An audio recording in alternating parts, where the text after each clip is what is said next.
আসসালামু আলাইকুম। স্বাগতম মহাগ্রন্থ আল কোরআনের ধারাবাহিক তাফসিরে। আজকে ইনশাআল্লাহ আমরা পবিত্র কোরআনের সূরা আনআমের 63 ও 64 নম্বর আয়াত দুটি নিয়ে আলোচনা করব। এই দুটি আয়াতে মহান আল্লাহ রাব্বুল আলামিন বলেন, তুমি তাদের বলো, যখন তোমরা স্থলভূমিতে ও সমুদ্রের অন্ধকারে বিপদে পড়ো, যখন তোমরা কাতর কণ্ঠে এবং নীরবে তাকেই ডাকো, তখন কে তোমাদের সেসব থেকে উদ্ধার করে?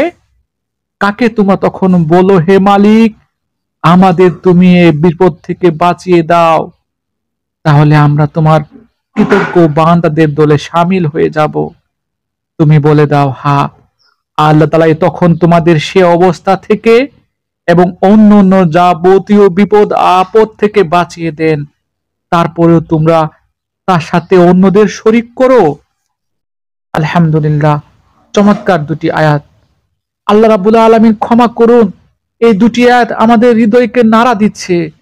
আসলে মানুষ খুবই অকৃতজ্ঞ।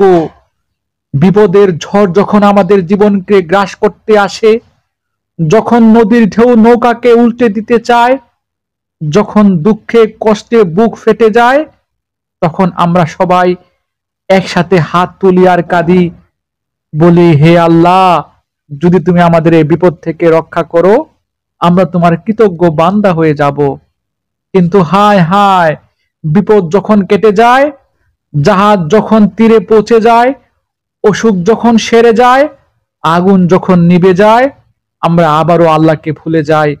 আমরা সেই আল্লাহর সাথে বিশ্বাসঘাতকতা করি, যিনি আমাদের বিপদ থেকে নাজাত দিয়েছেন, তিনি আমাদেরকে অন্ধকার থেকে আলোর দিকে নিয়ে এসেছেন, তাকে আমরা ভুলে যাই। আমরা তার সাথে অন্যদেরকে শরিক করি, অন্যের দ্বারস্থ হই, এমন সব শক্তির পিছনে দৌড়াই যেগুলো নিজেরাই অক্ষম ও অসহায়। আজ আমাদের হৃদয় কি এতটাই কঠিন হয়ে গেছে যে আমরা আল্লাহর নিয়ামতকে ভুলে যাচ্ছি? বিপদে তার নাম নেই, আবার নিরাপদ হলে অন্যদের কাছে চলে যাই। একই কৃতজ্ঞতার চিহ্ন নাকি বিশ্বাসঘাতকতার প্রতীক? আমাদের আলোচ্য আয়াতগুলোতে আল্লাহ রাব্বুল আলামিন আমাদেরকে আয়নার মতো এগুলো সুস্পষ্টভাবে দেখিয়ে দিয়েছেন। মানুষের ভণ্ডামি, মানুষের অকৃতজ্ঞতা আমাদের সামনে তুলে ধরেছেন।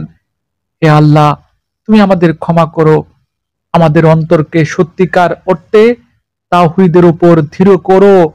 আমরা যেন শুধু সুখে নয়, দুঃখে নয়, সকল ক্ষেত্রে, বিপদে আপদে, ভালো সময় মন্দ সময়, সব সময় তোমার অনুগত বান্দা হয়ে থাকতে পারি, শুধু তোমারই পানে নিজেদেরকে সঁপে দিতে পারি।